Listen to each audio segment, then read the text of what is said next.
Hello guys, നിങ്ങൾക്ക് എത്ര പേർക്ക് അറിയാം നമ്മുടെ ജുജുത്സു കൈസിൻ്റെ ഒരു സീക്വലായിട്ട് ഇപ്പോൾ പുതിയൊരു ആനിമെ ഇറങ്ങുന്നുണ്ടെന്ന്. അതിൻ്റെ പേരെന്താണെന്ന് വെച്ചാൽ ജുജുത്സു കൈസൻ മോജിറോ.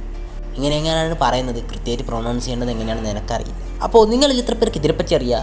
അതുപോലെ തന്നെ ഇതിൽ നടക്കുന്നത് എന്താണെന്ന് വെച്ചാൽ നമ്മുടെ ജുജുത്സു കൈസൻ കഴിഞ്ഞ് ഏകദേശം ഒരു 56 വർഷം അല്ലെ 68 വർഷം അങ്ങനെ കഴിഞ്ഞിട്ടാണ് കഥ നടക്കുന്നത്. ഇതിലെ പ്രൊട്ടഗോണിസ്റ്റ് മറ്റാരുമല്ല നമ്മുടെ മാക്കിയുടെയും യൂട്ടയുടെയും ഗ്രാൻഡ് ചിൽഡ്രൻസ് ആണ്. അതുപോലെ തന്നെ ഇതിലെ വില്ലന്മാരാണെന്ന് ചോദിച്ചാൽ മറ്റാരുമല്ല, ഏലിയൻസ്. ഇപ്പോൾ നമ്മുടെ ഭൂമിയിലേക്ക് ഒരുപാട് ഏലിയൻസ് റെഫ്യൂജീസ് ആയിട്ട് വന്നിട്ടുണ്ട്. അതിൽ കുറേ വില്ലന്മാരും ഉണ്ട്. അപ്പോൾ നമ്മുടെ സോസറേഴ്സും അതുപോലെ തന്നെ നമ്മുടെ ഈ ഏലിയൻസിൻ്റെ ഇടയിൽ നടക്കാൻ പോകുന്ന പ്രശ്നങ്ങളായിരിക്കും ഈ മാങ്കയിൽ മെയിനായിട്ട് ഫോക്കസ് ചെയ്യാൻ പോകുന്നത്. അപ്പോൾ ഈ മാങ്കയുടെ 2 ചാപ്റ്റർ എങ്ങാനും ഇറങ്ങിയിട്ടുണ്ട്. ഞാനത് വായിച്ചിട്ടില്ല. ഇനിയിപ്പോൾ വായിക്കണം ടൈം കിട്ടുമ്പോൾ. അതും പോരാഞ്ഞിട്ട് ഇതിലൊരു പക്ഷേ നമുക്ക് ഒരുപാട് നമ്മുടെ പഴയ ക്യാരക്ടേഴ്സിനെ കാണാൻ കഴിഞ്ഞേക്കും. അതുപോലെ തന്നെ ഇതിൽ സാഡായിട്ടുള്ള ഒരു കാര്യം എന്ന് വെച്ചാൽ നമ്മുടെ യൂട്ടയും മാക്കിയും ഇതിലും മരണപ്പെട്ടിട്ടുണ്ട്. അവർ രണ്ടുപേരും ഇപ്പോൾ ജീവനോടെ ഇല്ല.